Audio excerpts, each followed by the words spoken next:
This short video will discuss one way of populating the individual expense items in your report using the receipts view. Once you have created the week's shell of an expense report, you will need to populate the report with your expenses. There are two ways to populate the report with your expenses, but before we go there, let's do a quick terminology tip. The individual line items of the expense reports in OpenAir are called receipts because they should correspond to the receipts that you will be attaching to the report. So as mentioned on this slide, there are two possible ways to get your expenses into the report. First, you can add them individually from the receipts view. Advantages of this method are that it's easy to tab between fields. Type in the first letter of each item on the drop-downs.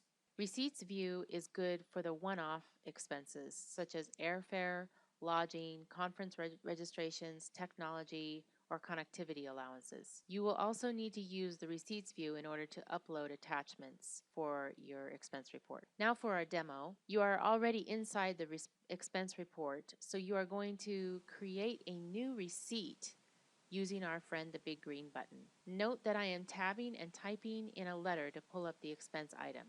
Just using my keyboard, not really using the mouse. But I do have to do a lookup on the project because of my personal preferences setting showing the full client name. I'm going to use the date from my actual receipt.